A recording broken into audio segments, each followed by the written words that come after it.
pain. I have no idea. I can't even express myself. But in this kina, actually, the paitan is determined to learn what to say, and he's actually quite confident at the beginning that he knows exactly what to do.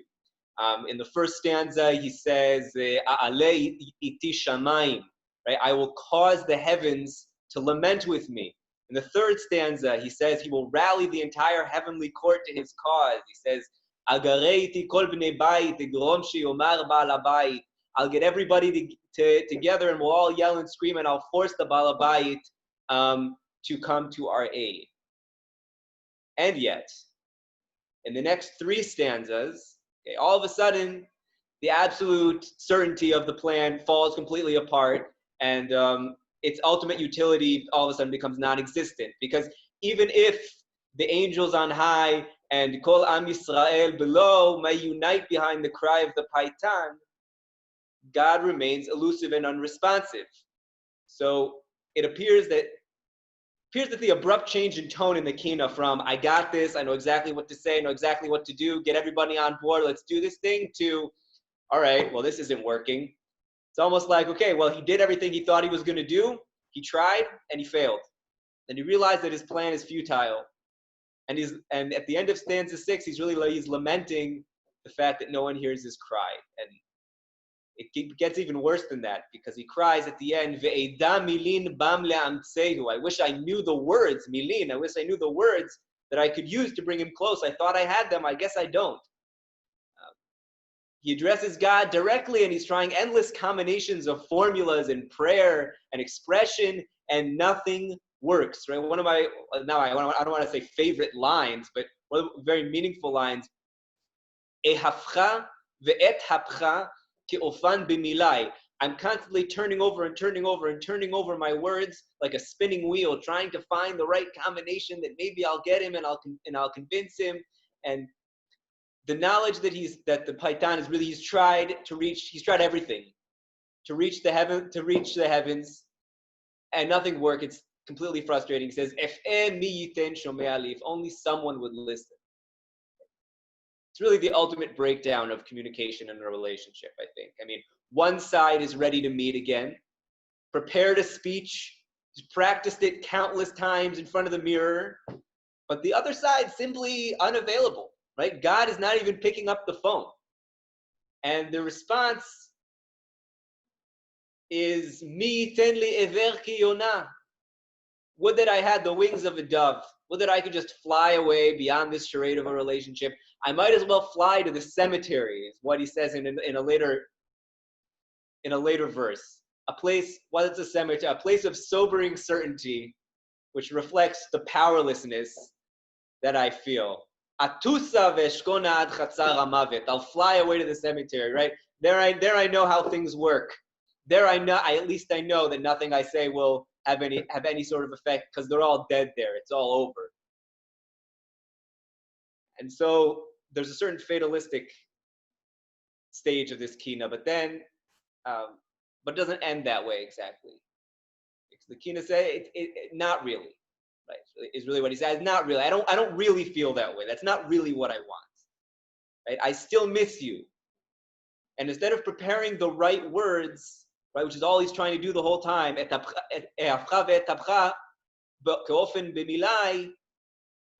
instead of trying to figure out the erudite and articulate and figure out what to say, I'll just be basic, and I'll be clear, and I'll be simple, and I'll be undiluted. Achaven mi tencha ke'achli. I'll say with true intent, I wish you were my brother. Right? And earlier in the kina, he mentions, "Ezkera ki hayiti mechutana." He says, I recall that I was once married to you. But I'm past that now. I don't need romance or love. I just want you back, like a brother, by my side. Never ever to break our bond, no matter what. Can't you just answer the phone, God? I'm here. I want to negotiate.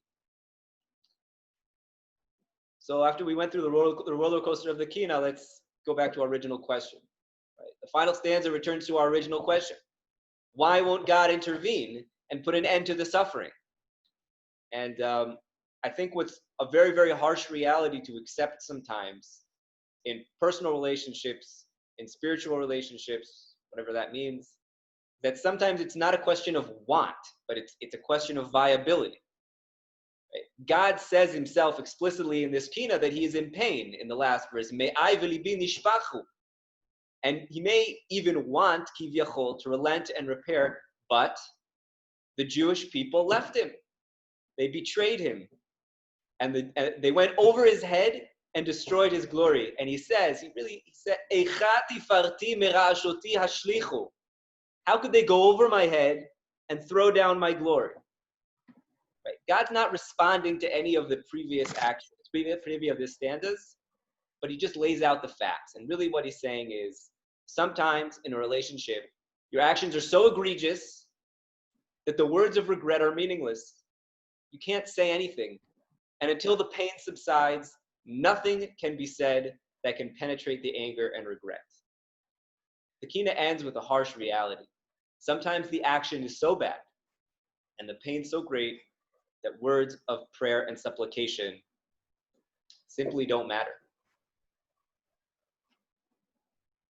Everybody will take a second that everybody can read the kina on their own. Reminder, Kina 8.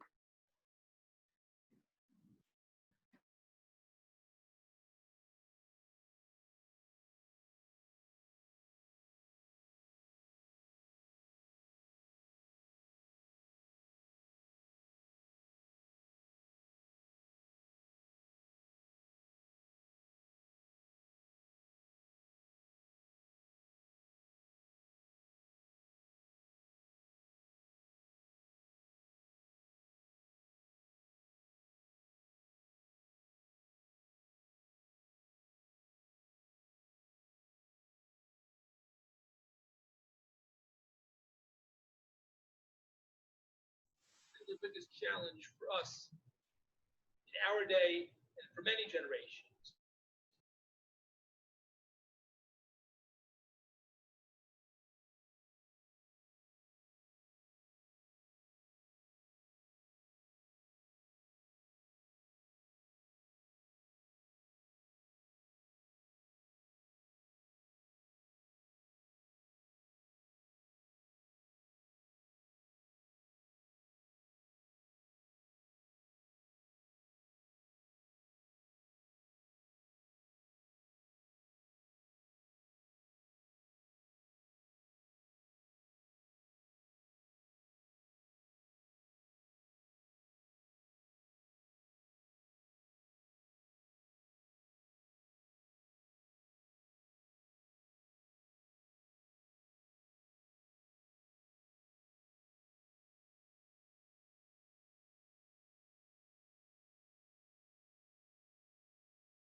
Okay, the next kina we're going to do is kina 12. So everybody take another about 20 seconds, 15 seconds, and then we'll do a quick intro of that one.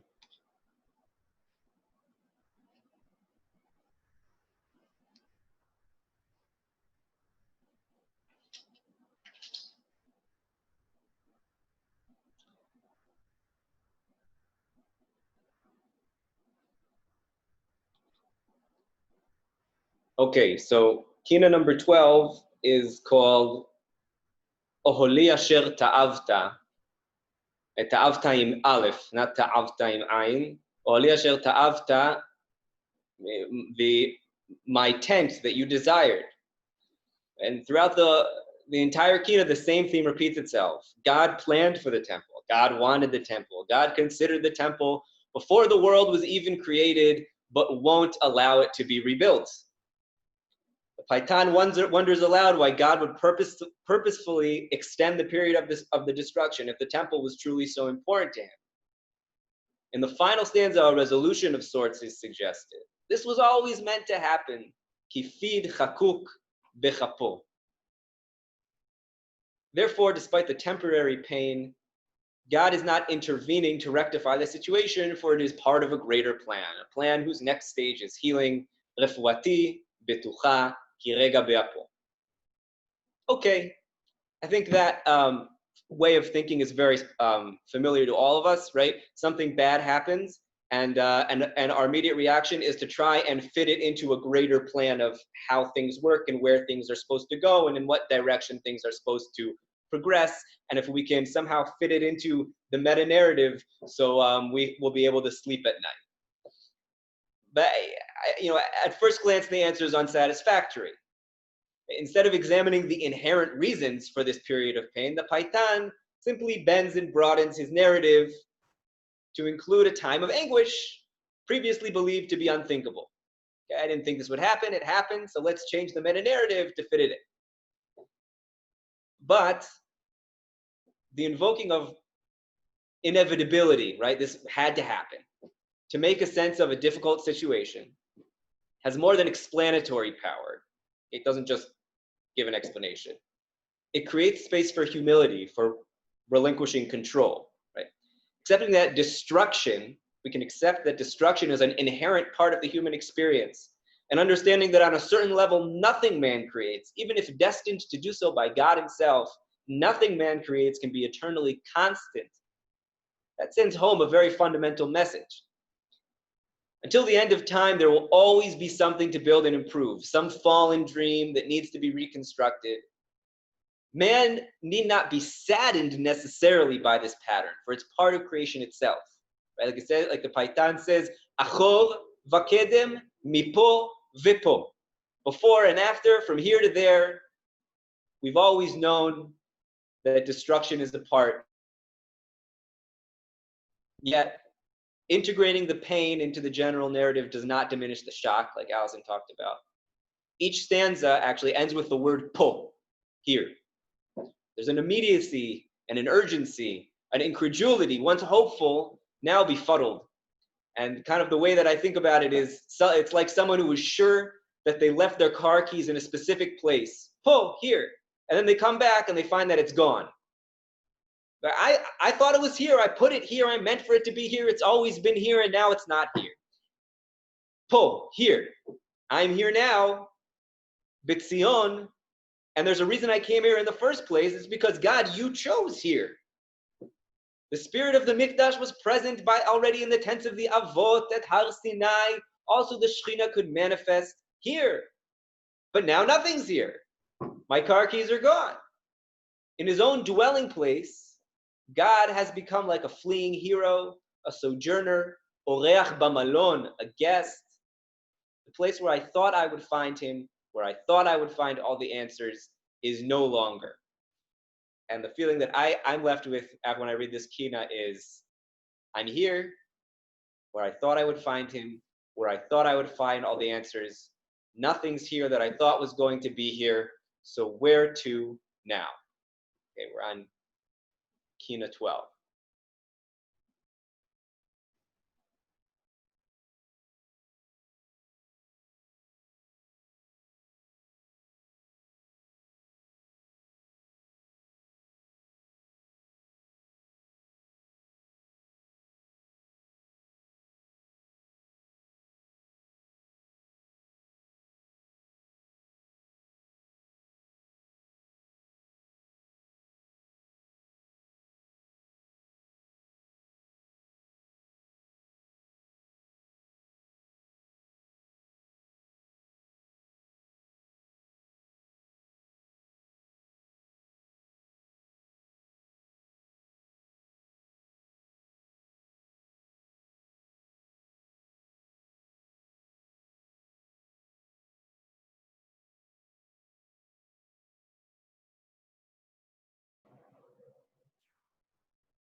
So now we're on Kina number 17.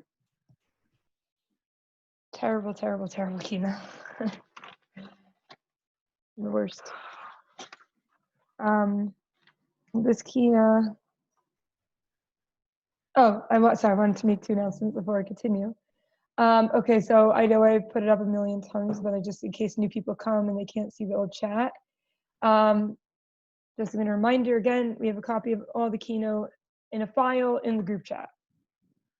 Second of all, I asked Ezra if he could lead us in and out of each Kina. Or he could also do it as well, but I asked Ezra just so it would be, have someone to kind of paste the keynote for us.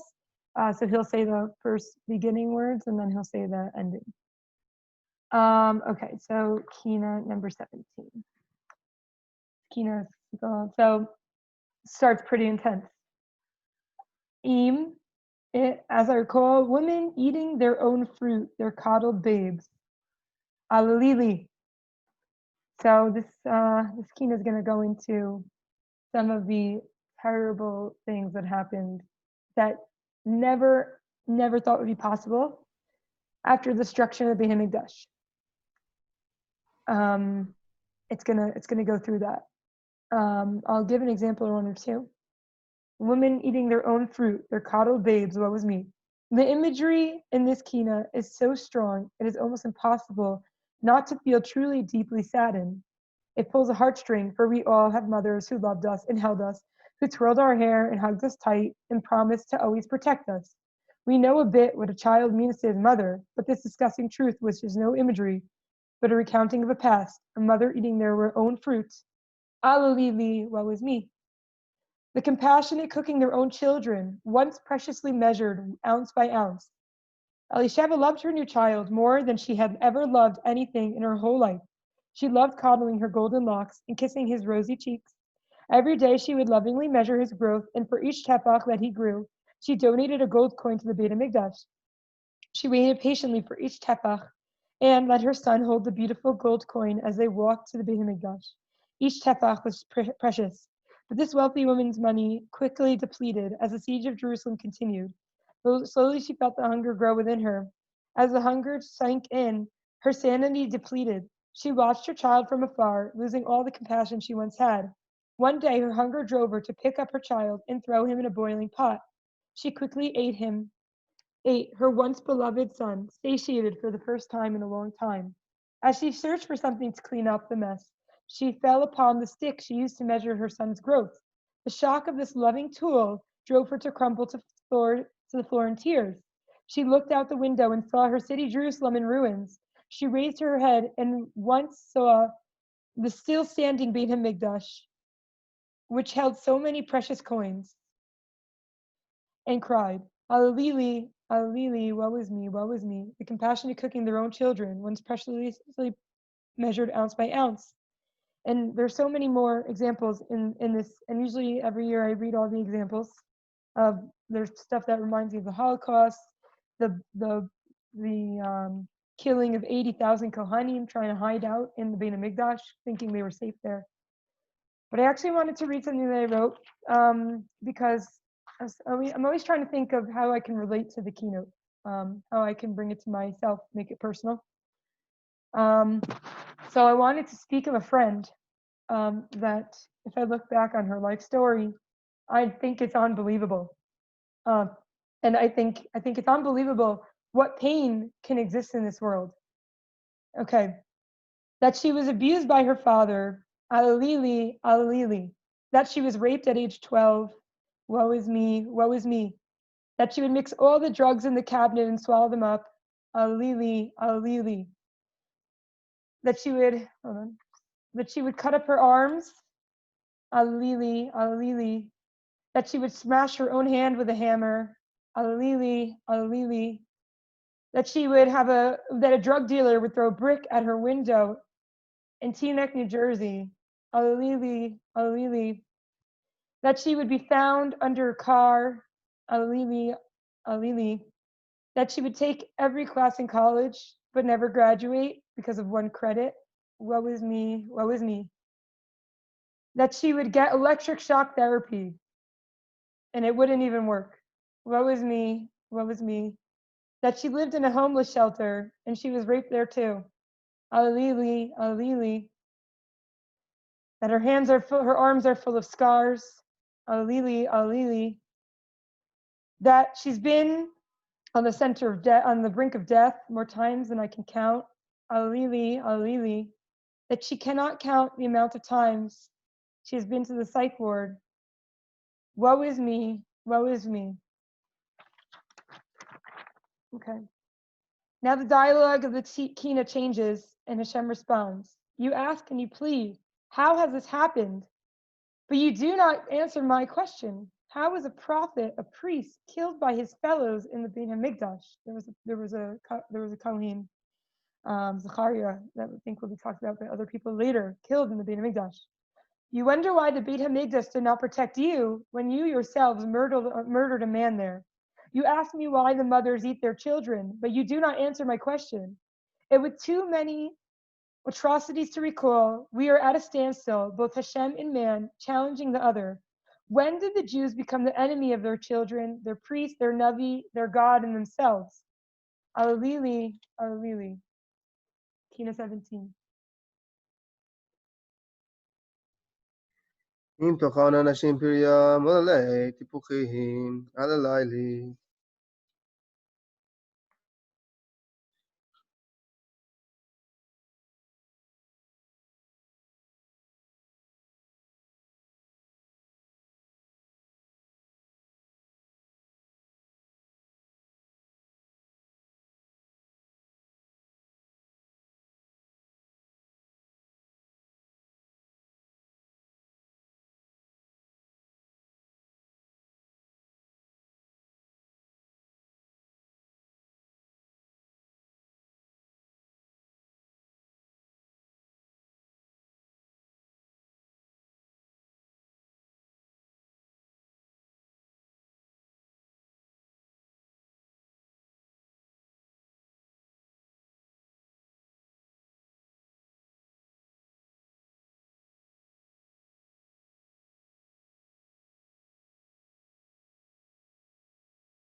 אם תאכלן אנשים פריים משמיעים, ואם יהיה הרג במקדש אדוני כהן ונביא לא משמיעים.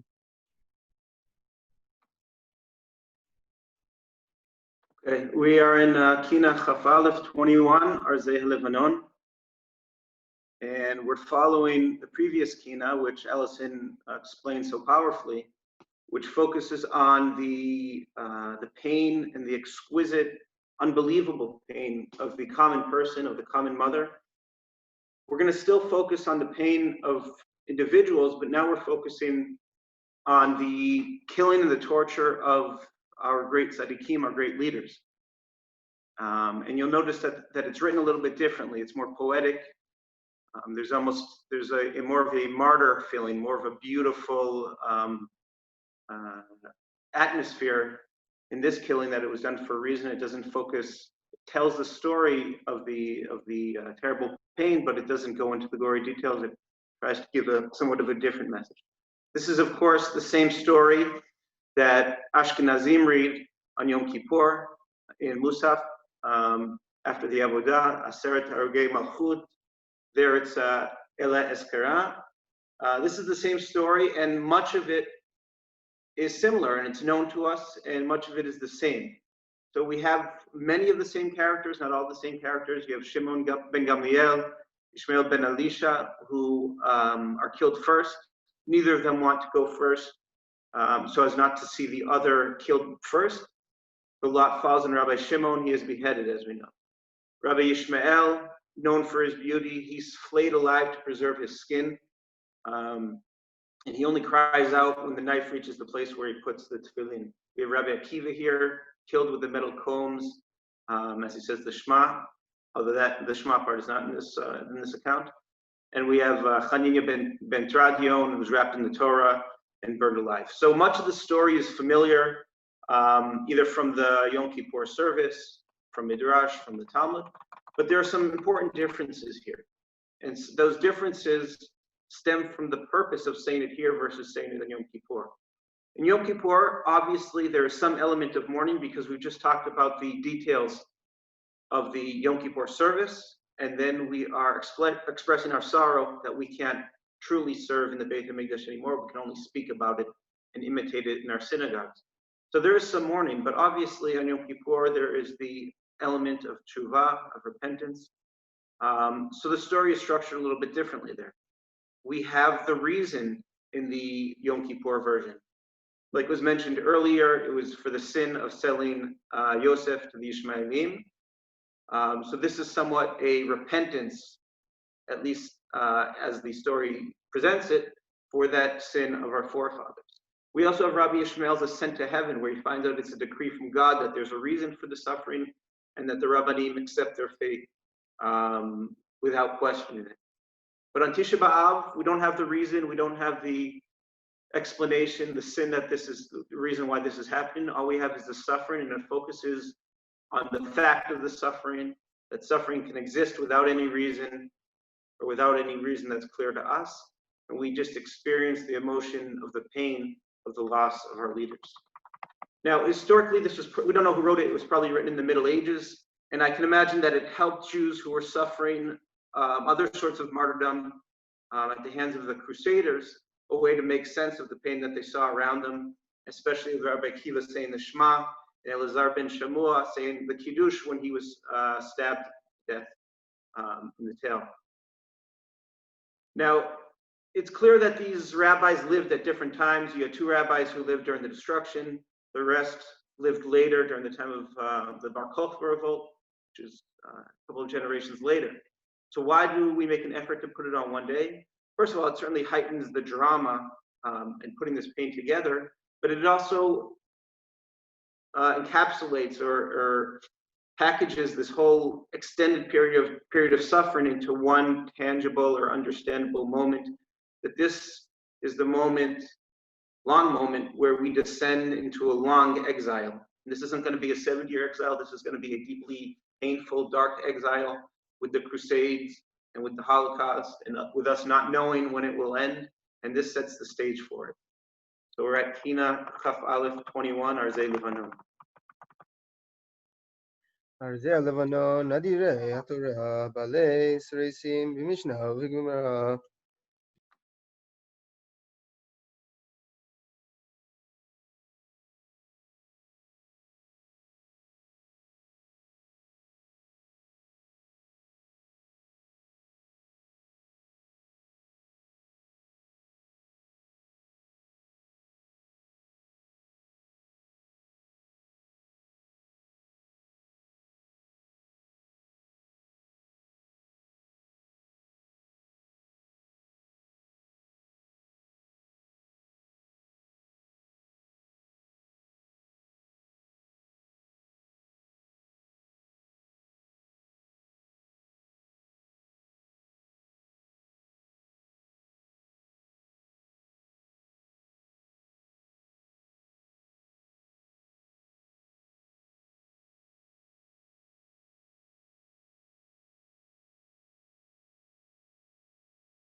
צדק ימלוך מלך יאמר שלמו ימי אבלך לא רע נישא ונלך. So I did something a little different. On the 29th of Adar, the rabbis called for a fast because of Corona. And on that fast day, half day fast, I wrote my own little kinnot.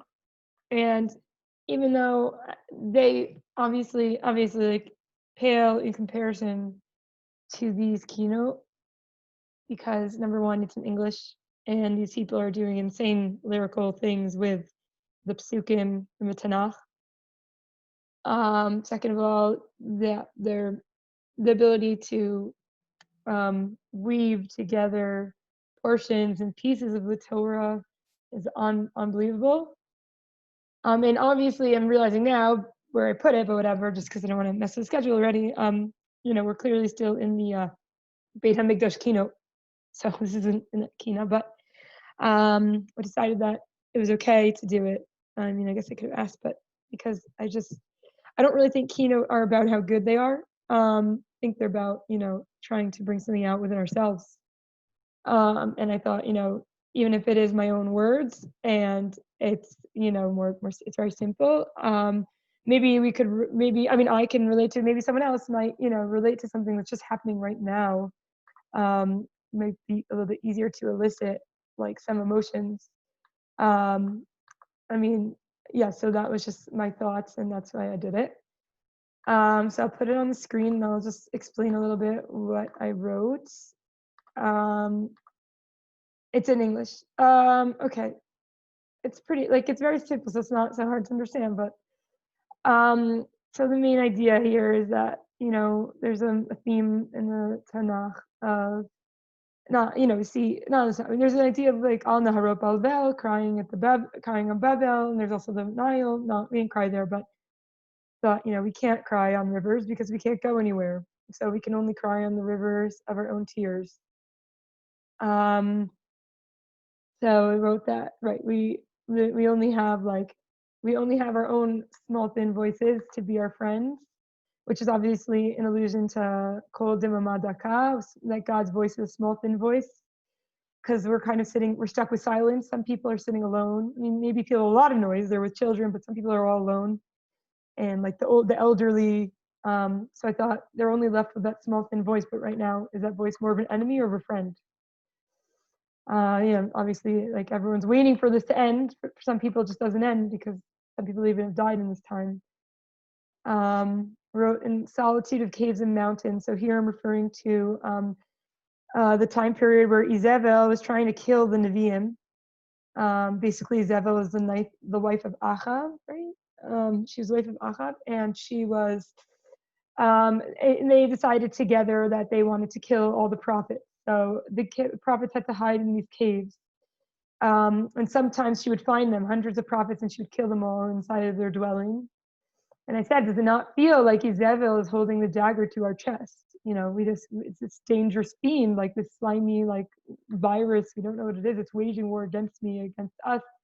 Like she's threatening us, and honestly, I think it also, Izebel hated Torah. She hated prophecy. And in a way, Corona, even though Corona has brought people to learn so much Torah, it hasn't allowed us to go out and learn Torah. It hasn't allowed us to have chavrutas, go to the Beit Midrash, to do it b'simcha, to do it happily. In a way, Izebel is trying to kill that again. Like that's what Corona. And even though we thank God have risen against it, even this Zoom meeting of ours is a testament.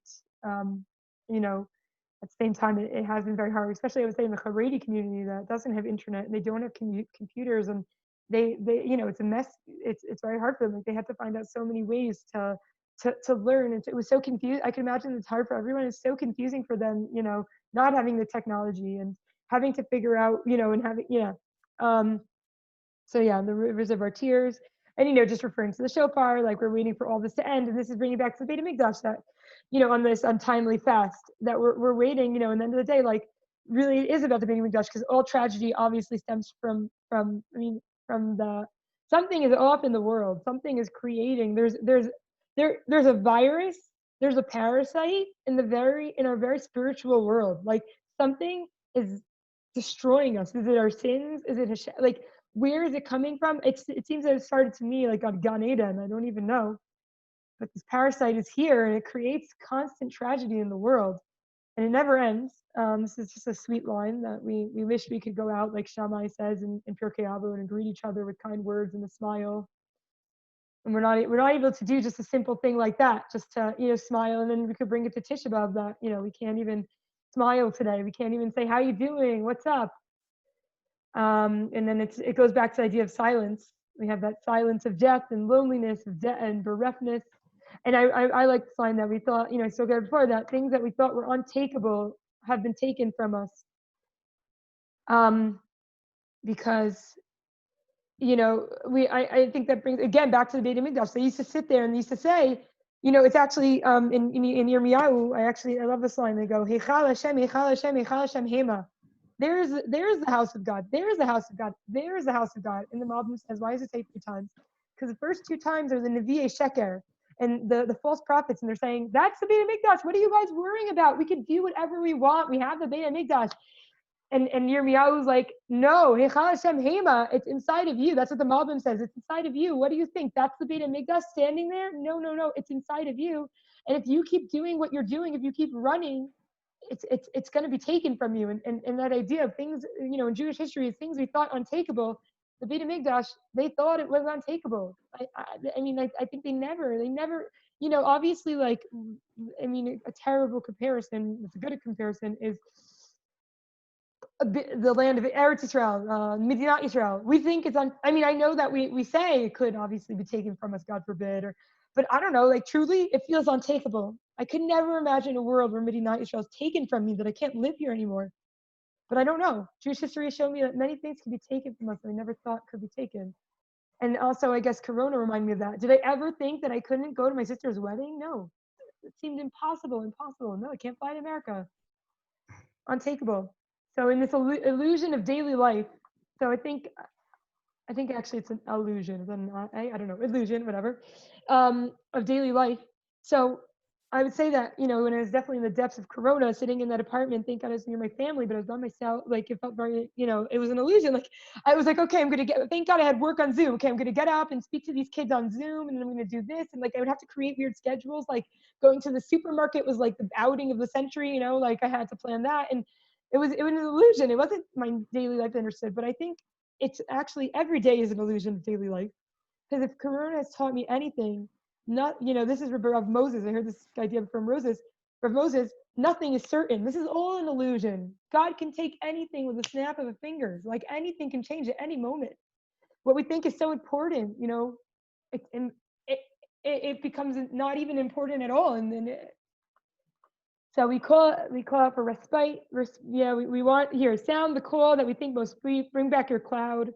So what does that mean? So the cloud is the cloud here is referring to me either in there was the Amud Hanan, there was the cloud that protected Bnei Israel. They lived on the cloud in the Midbar, but also here I was really referring to, it says when Avram sees the mountain Mirachok, Vayirat Makom Mirachok, he sees the mountain Mirachok, and the Midrash says that he saw a cloud, but Yishmael could not see the cloud.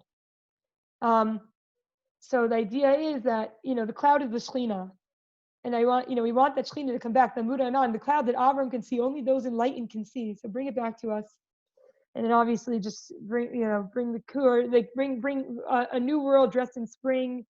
It was almost Pesach at the time when I wrote this. I was waiting for a new spring. And like a dream, like in Shir Malo, like Kechomim, like dreamers, we await God, in a spring here can also mean water, the rivers, it says that the rivers filled in Midbar. And we're waiting for those water in the new day, and for, as if in a dream, because it's just funny, because I said, sing us a lullaby so we can fall asleep, but so we can fall asleep to wake up to a new life in a new world. So this is my kina, and I guess I'll just read it because it's on here, and you can follow along. Okay, a dirge for the 29th of the Adar fast. On the rivers of our tears, we call out to you. We cannot cry by the Nile. We cannot cry by the rivers Bavel. Only inside can we weep. Only inside can we dwell.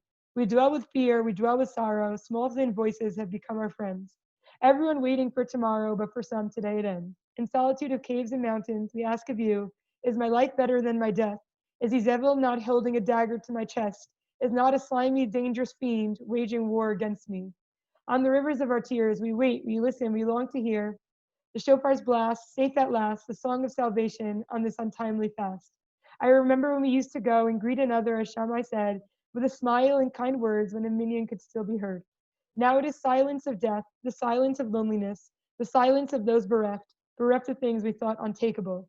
In this illusion of daily life, we call out for respite. Take our aching hearts, these weary feet, sound the call we think most sweet. Bring your cloud, tuck us in, and to a new lullaby, sing us to sleep.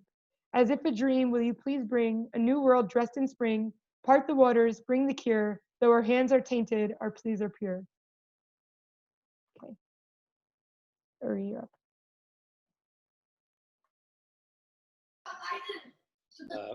Thank you so much, Allison.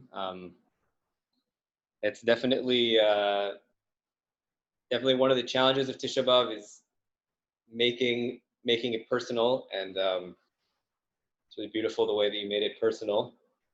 I want to quickly just mention something that you reminded me. I watched a panel last night of discussion, and the way the person who opened the panel said, the way she opened was, she said, we're in our 73rd year of the state of Israel, and 73. I didn't fact check this. I'm relying on her. She said 73 is a typological number in Jewish history. The amount of time that that the United Mamlacha, Mamlacha Meuchedet, in the times of the Tanakh lasted was 73 years. The amount of time, give or take, that the Chashmonaim, that the rule of the Chashmonaim lasted before it started spiraling out of control, is, according to her, approximately 73 years.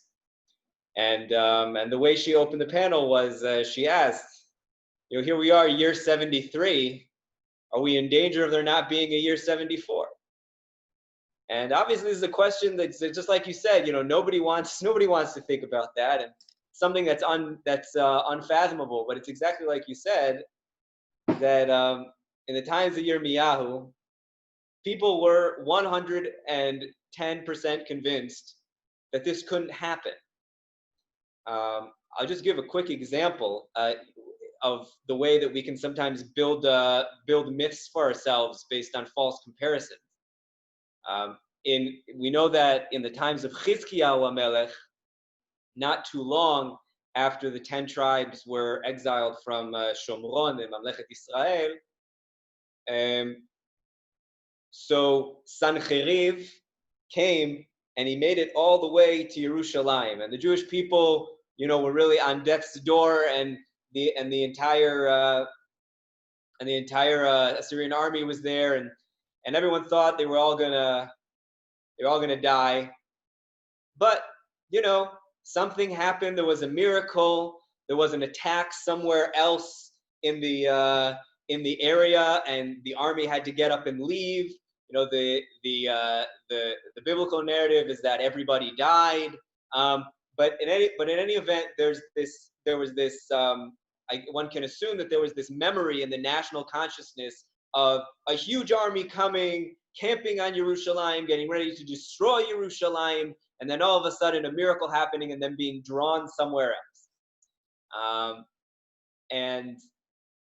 We know that historically, even if I believe it's also written in the Tanakh, but it's also we know it from outside sources also, that even in the last couple of years of Tzidkiyahu's reign, when really things were already on their way out, and Bavel was around the city of Yerushalayim, and in those last 2 years, so we know that at a certain point, Mitzrayim, who was was one of the empires of the area that was always fighting against Bavel, Mitzrayim tried to rebel against Bavel. And all of the forces that had come to besiege Yerushalayim, some of them were diverged to go deal with the Egyptian uprising. And if you can imagine what people thought then, they're sitting in Yerushalayim, oh, this is a repeat of the story of Sancheriv. The whole, the big foreign army comes, we think we're all going to die, and then there's some miraculous coincidence or diversion or something like that, and when we're saved. And we can make a false equivalency between an event that happened 100 years ago and what's happening now. Of course, we know that Yirmiyahu tried to communicate that this time is different. This time, what you think is obvious, what you think will definitely happen, this time it won't happen. But people will always try and search for a way to reassure themselves that everything is okay. And that's obviously what they did. They kind of view that they allowed themselves to be carried away by this false equivalency. It won't happen to us. Heichal Hashem, Heichal Hashem, Heichal Hashem, Eima. And in the end, we know what happens. So there's definitely a lesson to be learned here in the area of hubris, of thinking that it can't happen to me. The minute we think that it can't happen to me, that's the minute that we make ourselves vulnerable to it actually happening. It's vigilance and zihirut and being aware that nothing is for sure. The idea that I mentioned in Kina Yud Bet about the fact that God wanted to build the temple from before the world was created, according to the Kina, and He still allows it to be destroyed. Everything can be destroyed. Destruction is a part of who we are. So obviously, I'm not saying that we should accept the idea of the state of Israel's destruction as inevitable, but I do think that it is, at least today, a good idea to consider the fact that nothing is forever and nothing is an ultimate promise. The next kina that we're going to do is kina 23. It's a story. It's pretty self-explanatory. I'm not going to spend too much time introducing it, but I'll give you a spoiler. Okay, it's called Ve'et Navi Chatati Hishmima. Give you a spoiler. The spoiler is that at the end of the story, they both die. Okay, pretty expected given the fact that it's Kinnot of Tisha B'Av. At the end of the story, they both die. There's a brother and sister from a noble family. They might even be the children of the Kohen Gadol. They definitely have great yichus. Brother, sister, caring, loving. They die. Here's the story. The two siblings are captured by two separate masters. Both of the siblings are exceedingly beautiful. The two masters happen to come across each other or happen to be neighbors, depending on which version you read. And they start to talk to each other about the wonderful slaves that they have. And they come to the conclusion that it would be in the best interest of both masters to breed both of these beautiful, wonderful, amazing specimens in order to create more beautiful, wonderful, amazing slave specimens. And so they bring them all together, and they bring them both together, and they put them in a dark room. The two siblings are secluded in a dark room, and they cry all night. They don't see each other. They don't know who the other one in the room is, but they cry because they're the progeny of Kohanim, and now they're being forced to procreate with slaves. And then as the sun rises in the morning light, they realize that they've actually found their long lost sibling. They embrace and they cry and they cry and they cry until their souls depart from their bodies, right? Ad she parcha nishmatam benishima, or yatsa nishmatam benishima. It's such pure love. It's such pure familiar love. And the phraseology that we're familiar with from other stories, that yatsa nishmatam, their soul just ascended. It's almost like the world couldn't handle it. The world couldn't contain the purity of their soul. The world couldn't contain the love that was being expressed. And so the neshama said, okay, there's no place for me here, and went up to Shamayim.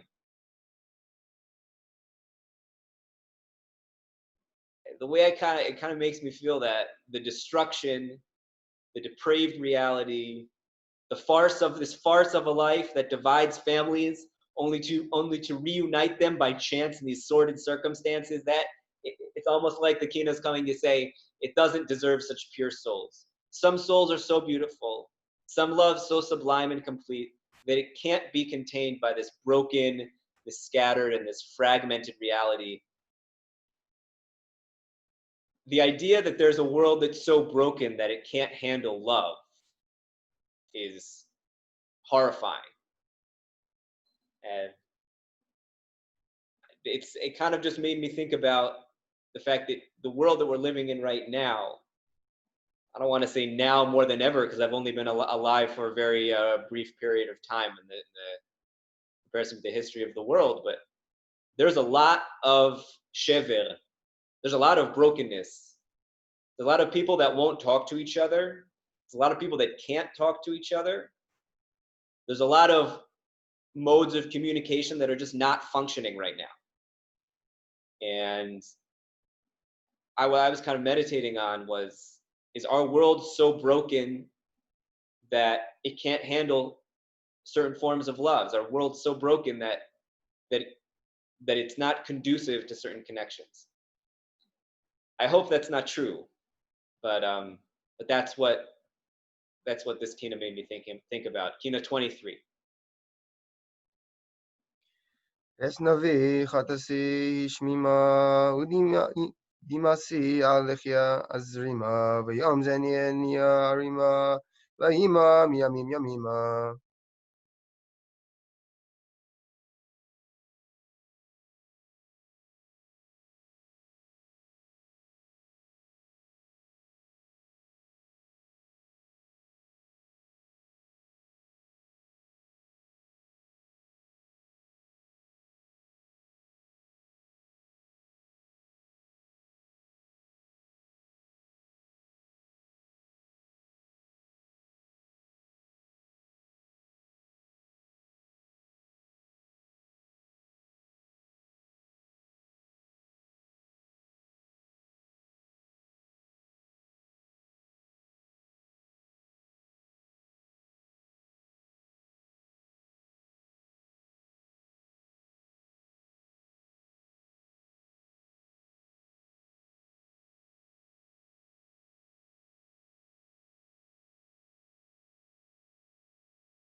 Zos, you're going to konen Yirmiyahu b'shia. Gzer zos tamid ani b'chiyav lavi yakad yakod v'chivia al ben ubas mispad zrav arima arid b'shichi v'ahima v'kolni arima. We're in Kina 25, Kafhe, Mi Teno Shimayim, written by Colonimus Ben Yehuda. Now this Kina is an extremely historical one in the way it is written, in that it gives specific dates, specific events, specific cities, refers to historical events that we have a lot of writing about. So in keeping with that, with the way it's written and with respect for the author, I'm going to give more of a historical background for what it's talking about. So the Kina is about the slaughter of the Jewish communities in the Rhineland in 1096, around the time, or as part of the events that we call the First Crusade. It's especially the communities of Speyer, Worms, and Mainz. So these are the old Ashkenazi original communities, and these events loom very large in the Jewish memory. and in some ways loom larger than you think they would, given all the suffering and the massacres and the pogroms that we've suffered. These weren't, in terms of numbers, bigger than, actually much smaller than many of the other ones. So I think that's something we should keep in mind, and I'll address that in a couple of minutes. So I want to give the historical background for this story. This takes place in the Roman Catholic world. There was basically three environments that Jews were living in. You had most Jews living in the Muslim world. You had many more Jews living in the Byzantine world or the Orthodox churches, and then you had Jews living in the Catholic world. In our memory, the time in the Catholic world was one of suffering and persecution. That's not always accurate. It was generally the Jewish communities, though they were restricted. They were protected officially, they did well economically, and were able to prosper in many ways. So up until this point, with some notable exceptions, Jews had been free from massive violence in the Catholic world. Pope Urban II calls for the First Crusade and unleashes this fervor across Europe to go down to Eretz Yisrael, which was in the hands of the Muslims at the time, and to free the Holy Land and to free Jerusalem. At the same time, it wasn't one organized crusade. It was many rich dukes and kings bringing people with them.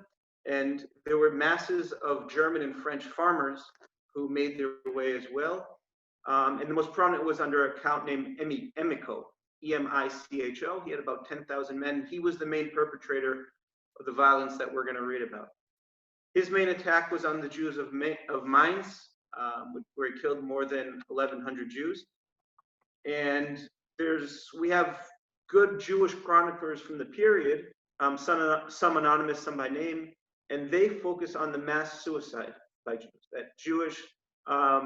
That the Jewish community there, instead of being baptized or letting their children be abused terribly at the hands of the mob, either killed their children or killed themselves.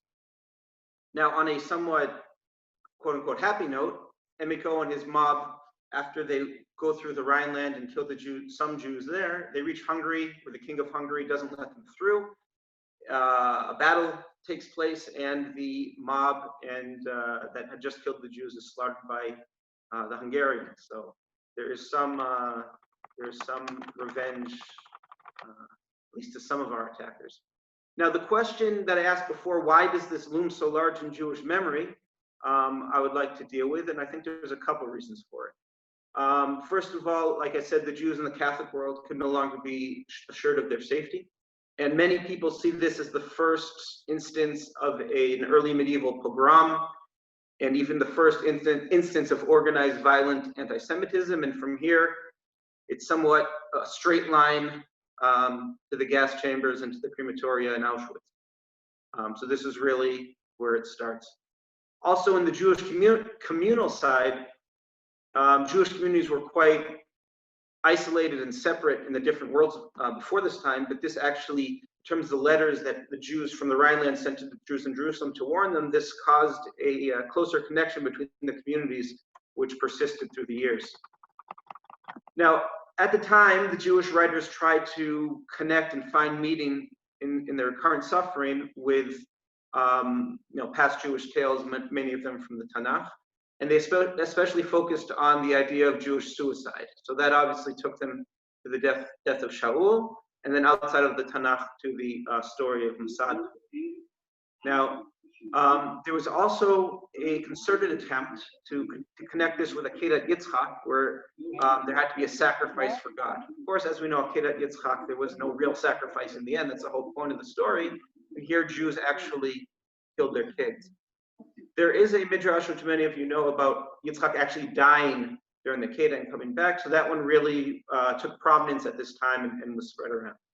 And before I read it, I just want to make a historical note that in our memory, we remember the Crusades as the Catholic Church as an institution attacking us. Historically, this really is not accurate. It was really the mob, who were Catholics, but the church itself, from the popes to the bishops, either spoke out very forcefully against this. You have bishops who took in the Jews to protect them, and you even had in Maine, so in the Maine massacre of the Jews, the bishop took the Jews into his palace, sent his own personal militia along with the rich people of the community to fight against the Crusaders, and only when they were defeated, the Jews were massacred. So I think our historical memory, for obvious reasons, is not necessarily accurate historically, but certainly in later times, the treatment by the institutional Church of Jews does get worse. So we are Kafhe Mi Tenu Shimayim. מי ייתן עוד שמיים ועיני מכל אוזלי.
על בית ישראל ועל עם אדוני כי נפלו בחורף.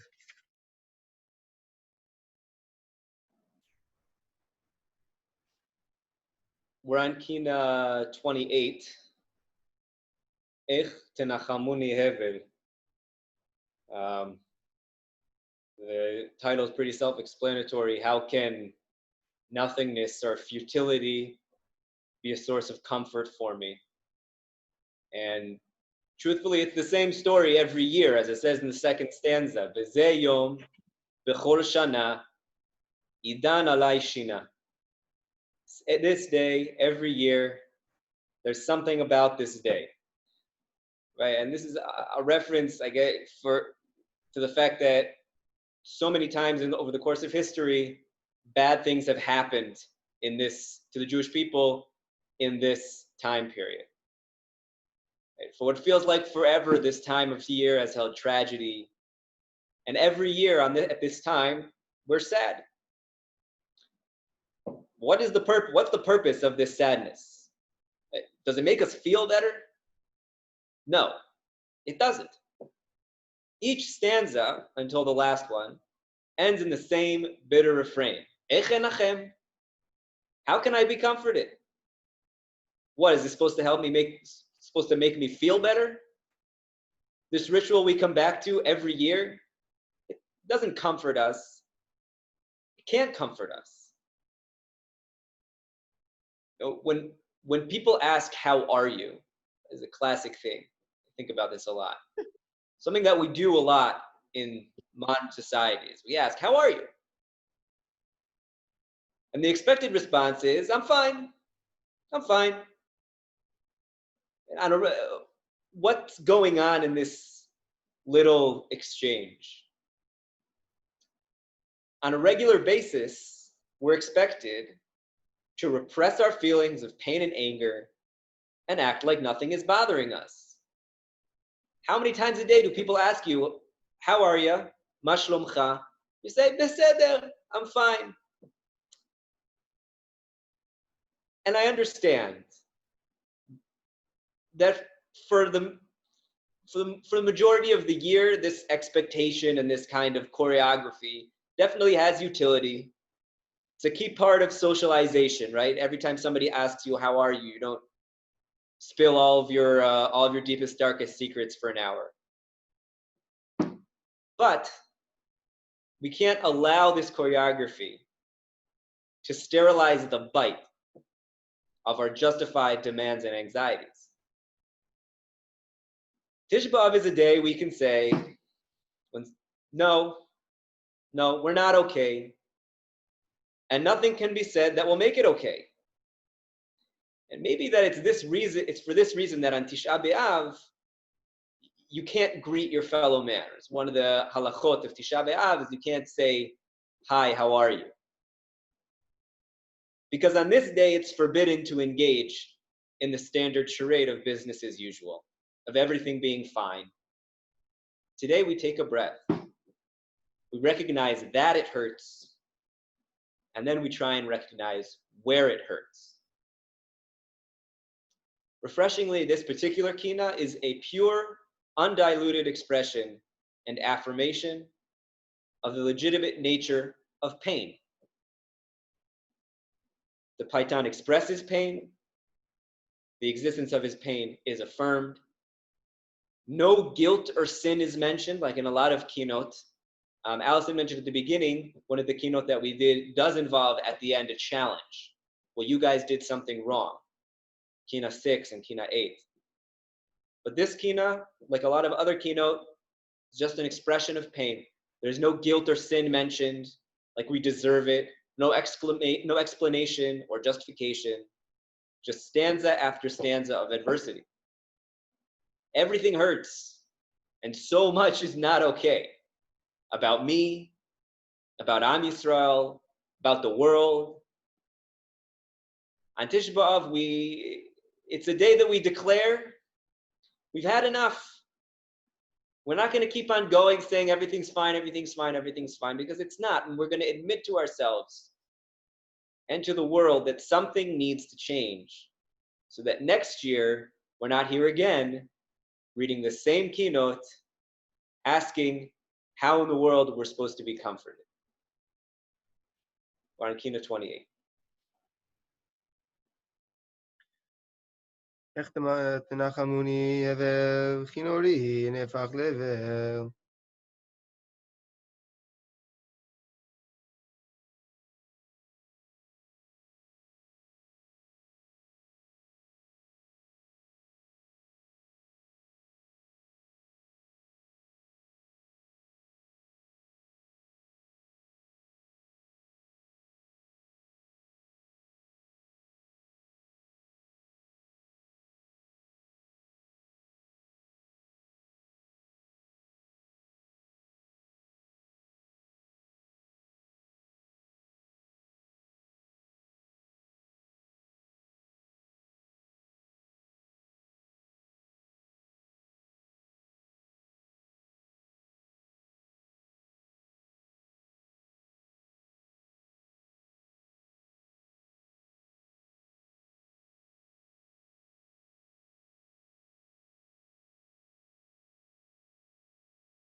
ישובוסכם נשארה מעל, הונני עובדי הבעל, עד ישקוף ממה מוריד שאול ויעל, ואז אנחם. We're in Kina 31, Lamed Aleph, Ish Tukat Bikir B.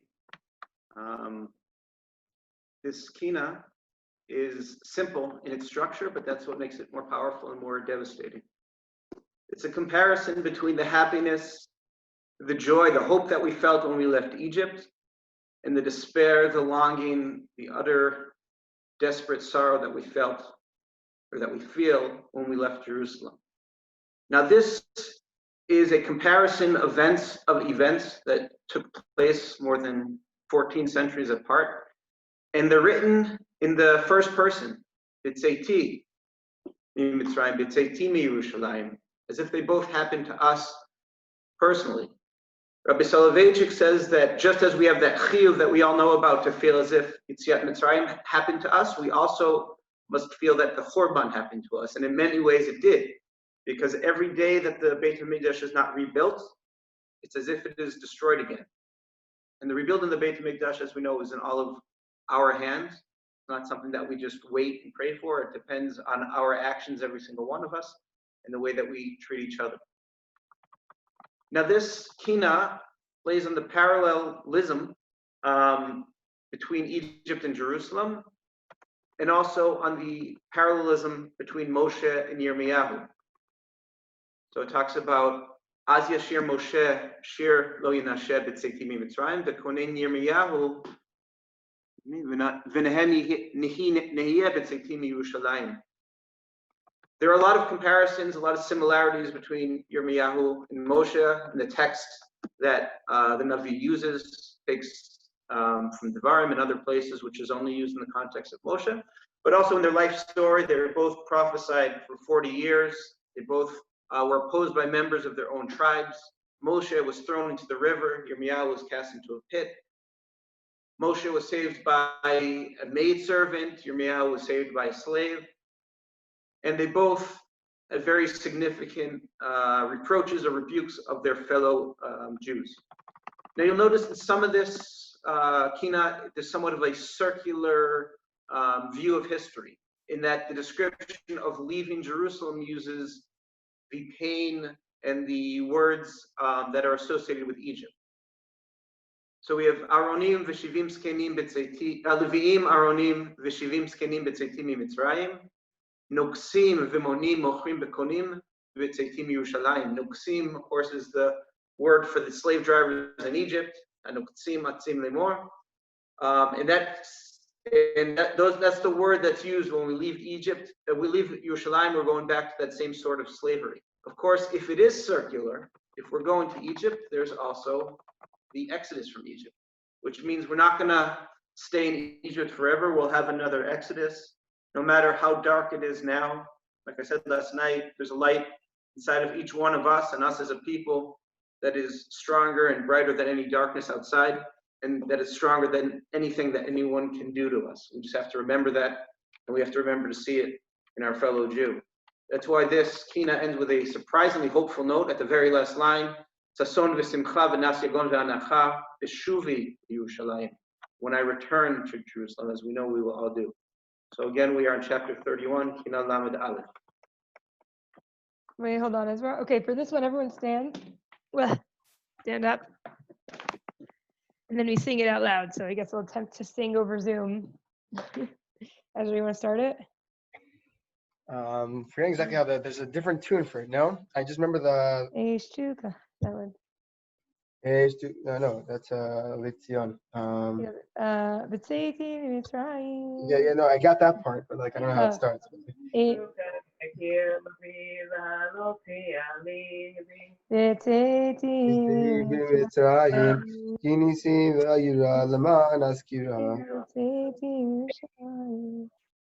All right, maybe. Is it hard to sing as a group on Zoom? Ezra, do you want to sing the whole thing? I don't know. I think Uri's probably got it down better than me, to be honest. No? Uri, you're the chazan. Okay. Are we actually singing it all together? I feel like there could be an issue with the audio. Yeah, So, we're going to try to. I can try and sing it, but I just know the tune for like Tzeiti B'Mitzrayim and Tzeiti Yerushalayim, but we can just recite the rest. Yeah, just sing it. It'll work. Okay. Sounds good.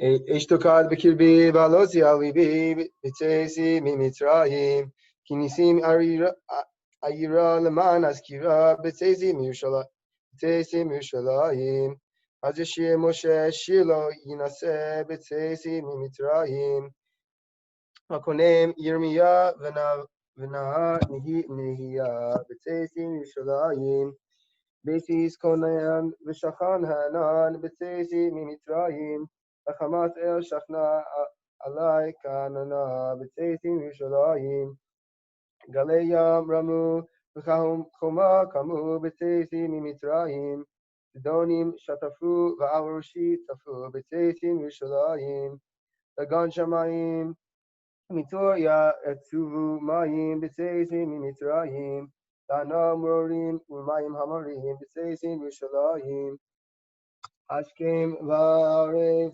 sivos har chorev b'tzeisim mitzrayim Koreh al evel al naros bavel b'tzeisim Yerushalayim Umareh kavod Adonai ke'ez ocheles lefanai b'tzeisim mitzrayim V'cherev l'tusha v'letevach l'tusha b'tzeisim Yerushalayim זבח ומנחה ושמן המשחה וצאצאים ממצרים, סגולת אל כוחה כצאן ותבחה וצאצאים ירושלים, חגים ושבתות מופתים ועושות וצאצאים ממצרים, תעניס ועבר ודוב ההבל וצאצאים ירושלים, תבואלים לארבע גלים וצאצאים ממצרים, בעולי ישמעאלים ומחנות ערלים בצאצאים ירושלים, יובל ושמיטה בארץ שוקטה בצאצאים ממצרים, מכור לצמיתוס וחרוס וחסוס בצאצאים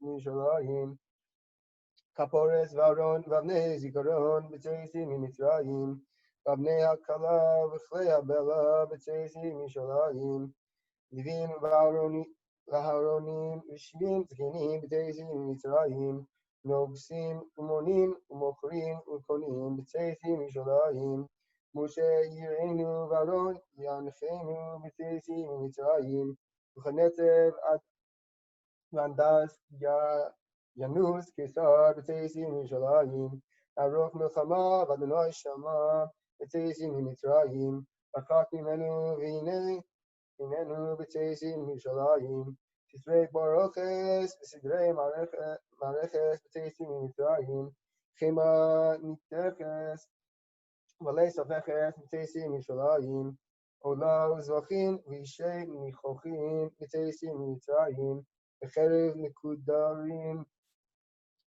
בני ציון היקרים בצאצאים מירושלים, הרי מקבוס לכבוד נקבוס בצאצאים ממצרים, שריקוס וסרוס וקולות זוועות בצאצאים מירושלים, ציצת זהב המשל ורהב בצאצאים ממצרים, ושלח הנזר ואפס העזר בצאצאים מירושלים, ושם נבואה וכבוד אדוני נראה בצאצאים ממצרים, נגלה ומוראה ורוח הטומאה בצאצאים מירושלים, ונביא יהושע וחצוצרות התורה בצאצאים ממצרים, זעקת עולל ונעקת חלל בצאצאים מירושלים, שולחן ומנורה וחליל וכתורה בצאצאים ממצרים, אביל וסורבה ופסל המצבה בצאצאים מירושלים, תורה וסעודה וכלי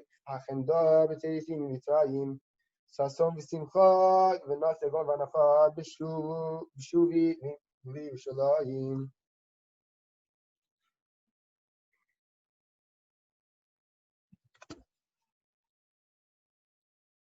Are we sitting again? Yeah, we're sitting. Daniela, you ready?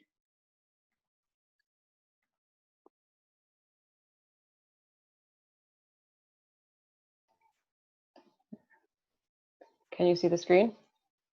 Not yet. It just says it started screen sharing. Oh, now we can. Okay. Okay, so the next kina that we're doing is kina Lamed Daled, kina 34. This one is a kina about Zachariah. So I know we didn't say it, but it's the second one about an individual person. The first one was about Yoshiyahu, and this one's about Zachariah. And Rav Soloveitchik says that Tisha B'Av is a day where we're mourning for all the tragedies throughout Jewish history, starting with the Chet HaMeraglim, going to the two Harbanos of the Beit HaMikdash, and then going to the fall of Beitar. We have like the Crusades, you have the Spanish Inquisition, we have Gezerot Tachvatat, the Chmielnicki massacre, 1648, 1649. Obviously leading up to World War I, World War II, the Holocaust, and continuing until today, we're mourning the terror victims and soldiers that are killed, and all the pain, like we've been saying this whole morning, all the pain individually and as a klal. And he emphasizes that, just like Allison said such a poignant story before about one person, that the numbers are just so hard to fathom. The 6 million, what does that even mean? But in mourning one individual, mourning one individual brings the story home a lot more. It brings it just closer to our hearts. So this kina is about an individual. This kina is about Zechariah. Who was Zechariah? So Zechariah was Zechariah ben Yehoyada. He was a prophet about 250 years before the destruction of the first Beit HaMikdash. And he was killed. I brought, as you can see on the screen, from Divrei Hayamim, he was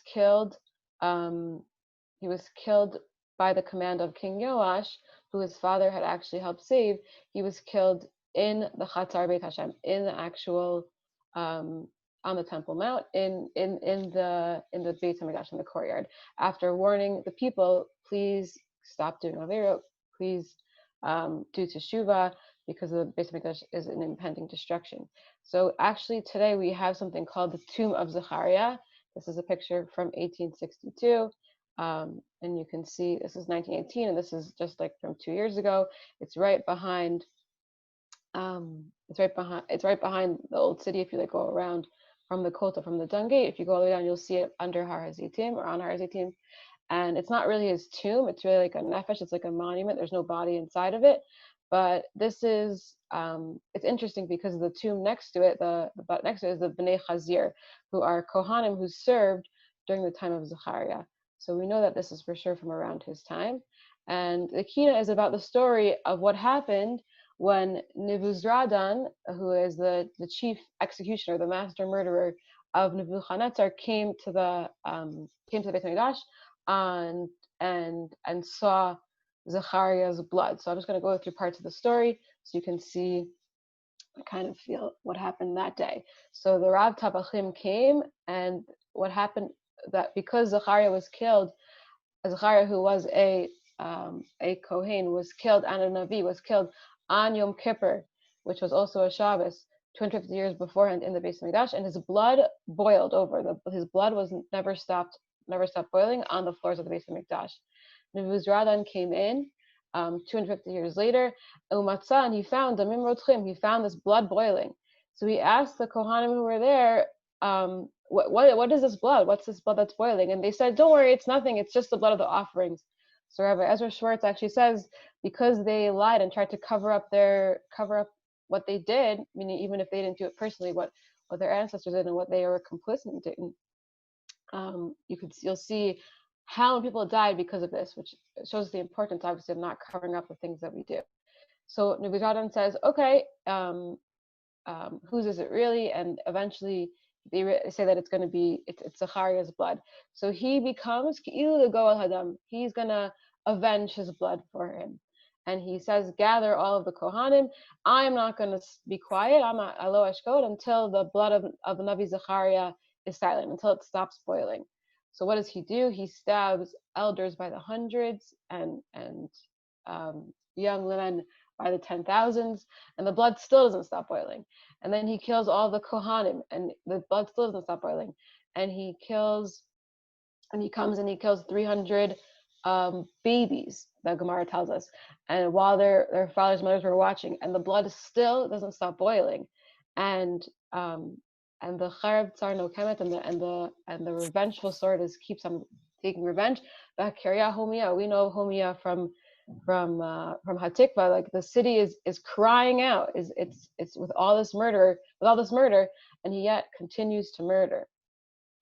He kills the woman with the babes who are suckling, and the blood is running like the dam of Yeor Mitzrayim. Again, that comparison back to Mitzrayim, until Nebuzaradan, who is murdering, and we'll see the numbers soon.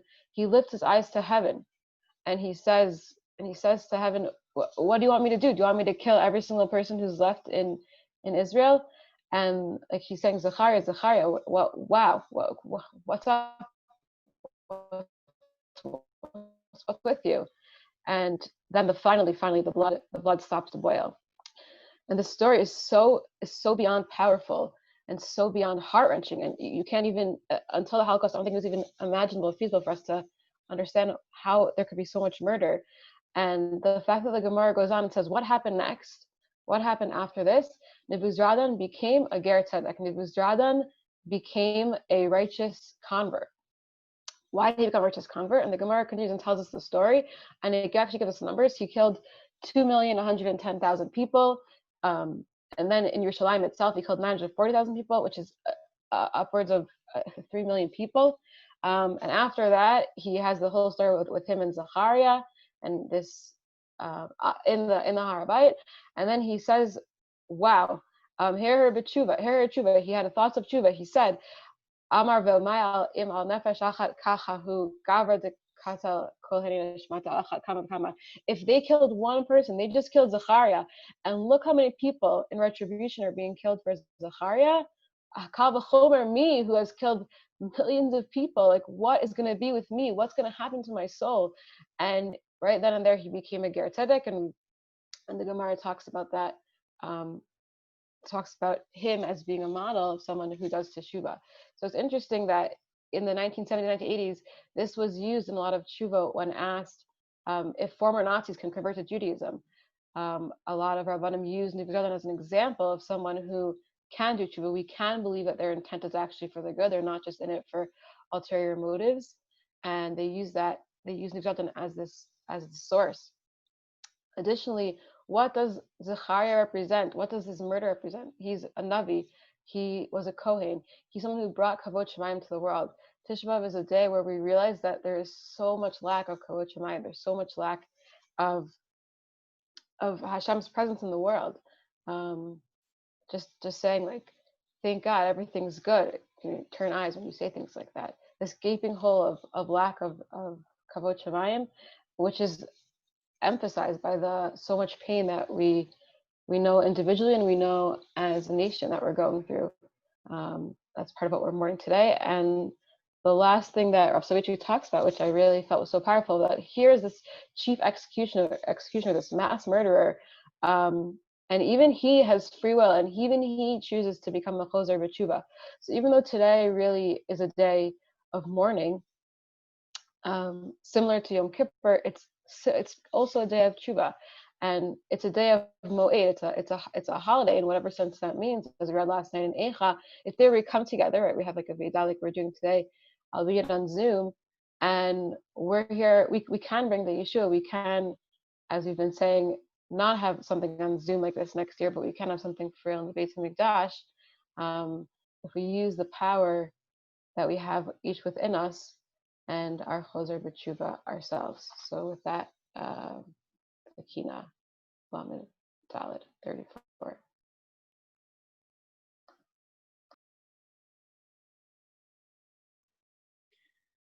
יום אחי הכבדתי ויחפו לעווני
רחם לו רוחמה סוערה ענייה, עיניך לך תישא, ואס עזרתך צופיה. So now I'm introducing Kina number 36. So I start with a poem that I found online, not my poem, by E.H., not sure who that is. I missed you for too long in too many ways, that it became just another part of me. Engraved deeper into my heart with the passing of time, I would wake up, stretch, breathe, and miss you. They told me to let it go, to let you go.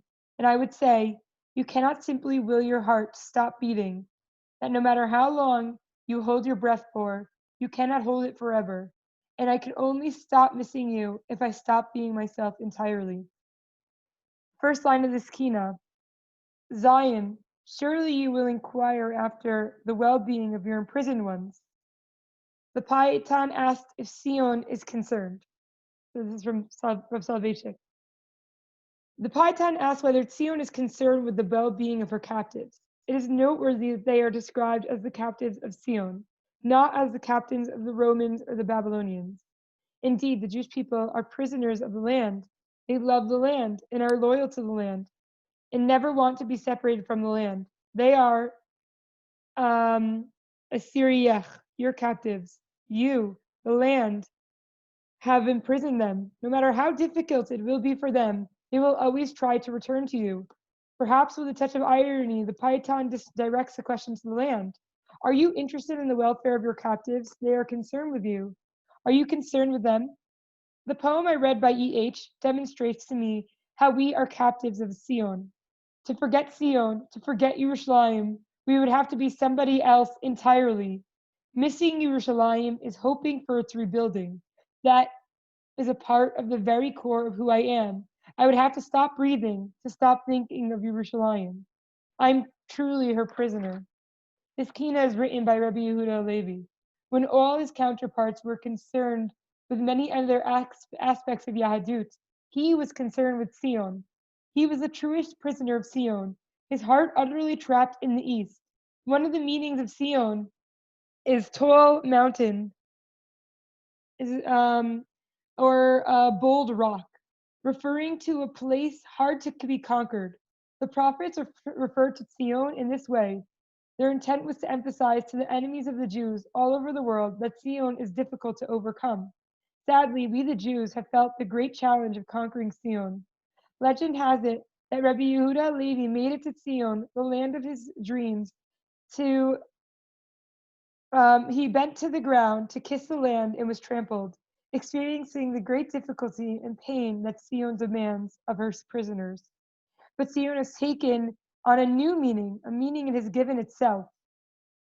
Its prophets took the idea of the mighty city to the unique city. The rain, the soil, the stones, everything possessing the unique beauty of Sion. On this day, these 10 final keynote of Sion, led by Rabbi Yehuda Levi, then written by many others, speak not of Sion's destruction, but of her beauty, not of a remembrance, a zecher lechorban, but as a zecher lemikdash. Part of mourning is to remember what was. But in our case, we are blessed because we aren't just remembering what was, but also what will be. And we here in Sion itself, we living here in Sion itself in Yerushalayim are even more blessed because we are beginning to recount what is right now. This piyut begins with all the greetings the world brings to Jerusalem from the north, the east, the south, the west, and also shalom merachok umekarov, and from those who are close, who are right here. The word karov here may have meant those emotionally close to Sion, or those literally in Israel. I can go on all day about the stunning verses written in this kina. For example, who can make wings for me so that I can roam afar and move my ruptured heart to your ruptured hills? Truly a love story, truly an endless passion. We yearn for Jerusalem and remain desolate, waiting for us. And we yearn for Jerusalem, but it remains desolate, waiting for us. And today, it allows us, ever so slowly, to build again on these ruptured hills. How blessed am I to be living in the dreams of Rabbi Yehuda Halevi. ציון הלא תשאלי לשלום אסירייך, דורש שלומך והם יסר עדרייך.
לרוס בטובס בחירייך, לעלוז בשמחתך, בשובך אלי קדמוס נורייך.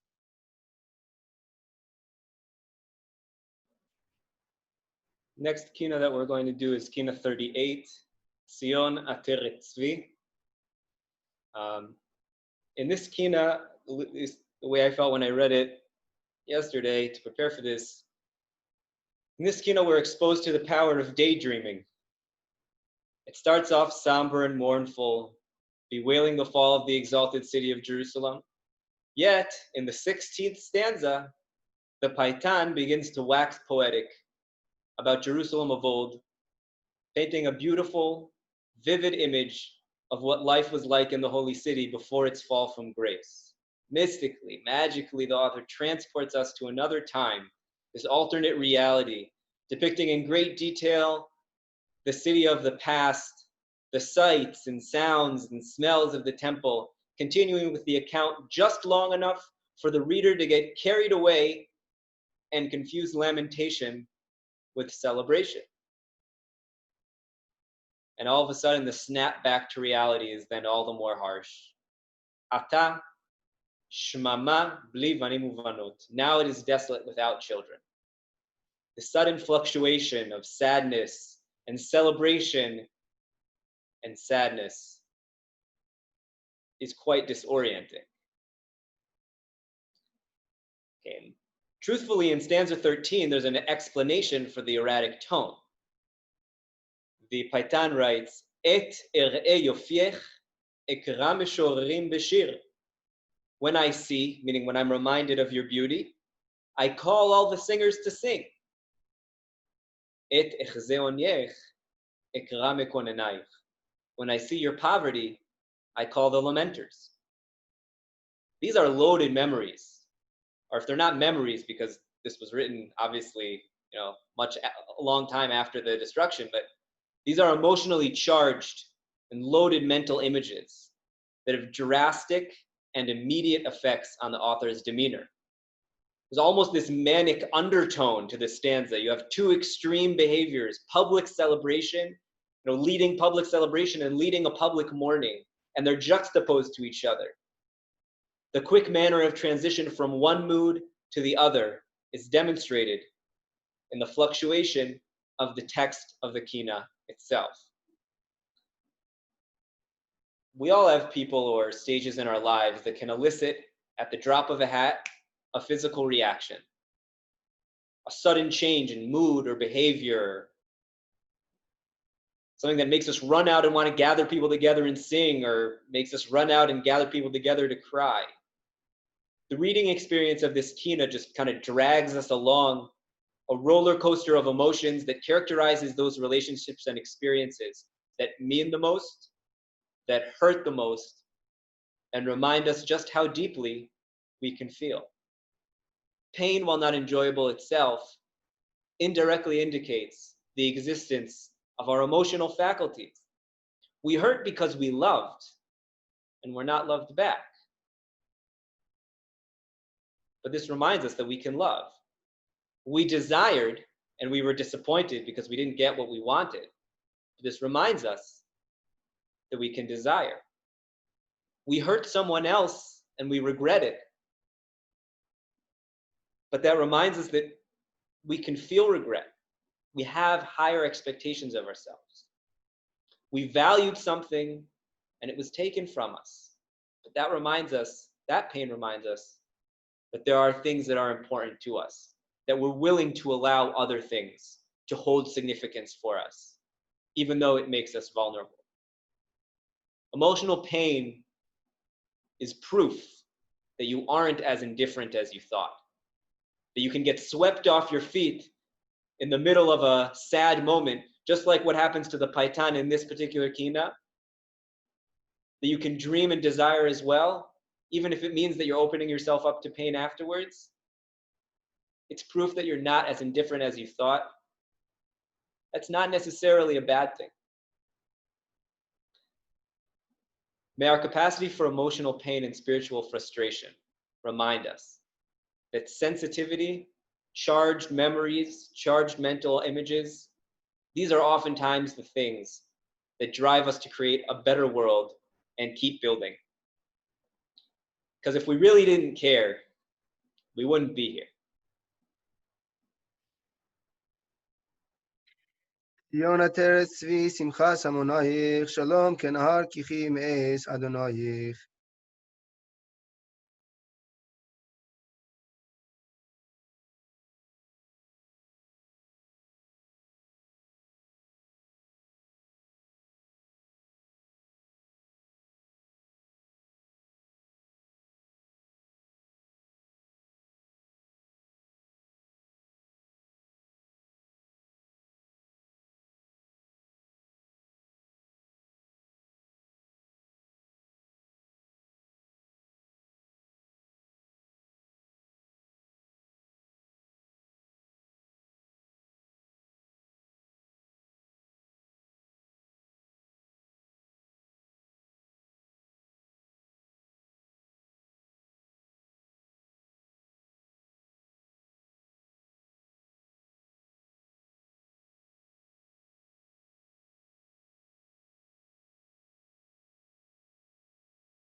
Hisori dikras dodech hisnari min adama b'shuvu o el monayich. Hello. Which I cannot say. This is Kina 47. We're not going to read it because we don't have enough time. So feel free to read it on your own after. I'm just going to point out a few things and we'll move on to Ale Tzion because Rabbi Haver will be speaking at 12:15 and I want to make sure we have enough time to sing. So I just want to say a few things. Number one, this Kina is written by Rav Shimon Schwab. So I forgot. I think he is not. I think he's not. I think he left before the Holocaust. If I'm mistaken, please. I forgot the reason if you know, and maybe I'll fill it in later. But either way, he had family killed in the Holocaust, and he obviously was very close to the tragedy. He was asked to write this kina. Says that he did so with trembling hands. And there's a lot to be said about these keynote. They are editions. And I don't think the last edition, I'm pretty sure that was made was back in the Crusades. So it was unclear. There's a lot of controversy around it at first, if they could even be added. But it just brought up the idea, which we spoke about, like, what is a kina anyways? Like, these aren't prayers that are written by, that are codified into our Siddur with brachot. They're personal, they're painful, they're the past, they're the present, they're the future. And so Shimon Schwab and the Bava Rebbe has another keynote. They really paved the way for writing keynote. Introducing a Holocaust keynote is impossible because we all have such, even though it's been almost 80 years, we all have so much connection to it still. And I just wanted to point out a few lines written in the kina. It's endless, but just a few lines that stuck out to me. One is there are no graves at which to pray, no tombstones at which to shed the tears from our seared hearts. And I think that's a very hard one. Because there's an idea I once heard, Vayihi acharei magefa, and it was after the magefa, which I guess we can relate to now. We have a magefa, we have a plague, virus. So it was after the plague. And Rabbi Weinberger says Vayihi is a negative word, meaning it should be Vahaya, which is more positive. Vayihi is negative, is more connotates sad thing. But shouldn't we be happy that a plague is over? Like, shouldn't that be a good time, And the plague's over. Good, thank God, the plague's over. But the truth is, 80 years later, we're still picking up the pieces from the Holocaust. Not even close. That actually, even though the pain and the tragedy is terrible, the after is terrible too. Meaning it's not just like, oh, it's over, thank God. It's over and there's no grave even to stand by. I can't even mourn my relative. I don't even have a place by which to stand to properly mourn this person. That was an example. If you read the whole thing, it's an incredible description of the tragedies of the Holocaust. It encapsulates so many things. He also adds in that drowned in the valley of tears, as we wrote before, which is Emek Habacha, which we say every week in L'Chadodi, that we should arise from the Emek Habacha. But how can these people even rise up? They're gone. They're gone from us. They're drowned. And there's many. There's so much more to be said, and yet there's so little I could even say because it's on. As I've written before, I was able to write one tragedy I've known personally in my life, but a mass scale tragedy to this level, unfathomable, unbelievable. Thank you. Okay, Laser, you're up.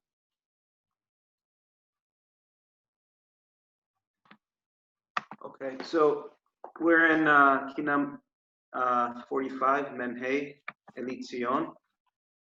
This is another anonymous Kina, and Eli is not my God, it's a verb meaning lament Zayin. Now we have two parables here, both around women. One, we have a woman in labor who's screaming in pain, and another one, we have a bride who lost her husband seemingly for the wedding even. Now, these two metaphors conflict in fundamental ways, because the woman in labor obviously ends in happiness, creation of new life, whereas the bride who lost her husband will never get him back, and even if she remarries, she'll be stuck with that pain forever. So I think this is perhaps lining up our perception and reminding us what really is. We might perceive that we're never going to get over the pain that we've suffered since the Khorban and everything that we've talked about that's happened since then. But we have to remember that these are birthing pains, that out of this chaos, something great will be created. Out of the chaos, it's unformed chaos, God spoke and made light. And that will happen once again. We just have to remember that our perception does not always match up with that. I believe this one is said standing up and singing. Is that right? I will not lead it, but maybe Ezra will. I'll lead it. There you go. Okay. אל ציון ועריה כמו אישה בציריה וכיבדו לך הגור הצק על בעל נעוריה עלי ארמון אשר נוטש בהשמצון עדריה ועל ביאת מחרפיהם בתוך מקדש חדריה. We're not going to do the pizmon each time because we're short on time.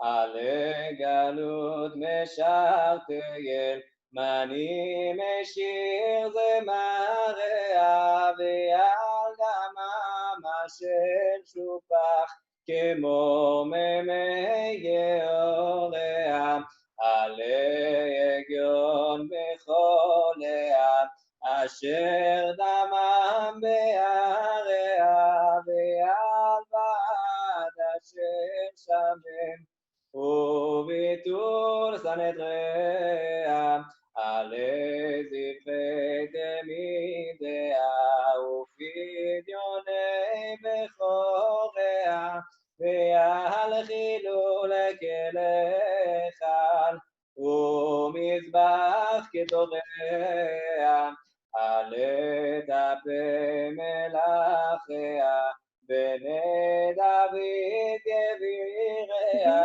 ועל יופיים אשר חשך ביצרו כתביה עלי כבוד אשר גלם בעת חורבן דביריה ועל לוחץ אשר לחץ ושם שקים חגוריה עלי מחט ברוב מכות אשר הוכו נזיריה ועל ניפוץ עלי סלע עול עליה ונריה עלי שמחת אויביה צחקו על שבריה ועל עינוי בני חורים נדיביה טהוריה עלי פש אשר היוותה צלו לדרך אשוריה ועל צבאות עליה שזופיה שחוריה עלי קולות מחורביה בעת רבו וגריה ועל רגשת מגדיה בתוך משכן חצריה אלי ציון ועריה כמו אישה בציריה וכיבדו לך הגור הצק על בעל נעוריה עלי שמך אשר חולל בפי קמי מציריה ועל דחן יצווכו לך כשום ושמע אמריה אלי ציון ועריה, כמו אישה וצעיריה, וכי בתולה חגורה צק, על בעל נעוריה. Thank you, everybody, for participating. Thank you specifically to Laser, Uri, and Daniela for taking the time to organize and present Keynote. Okay, everyone, I'd like to ask everyone, obviously, Okay, to בסדר. mute.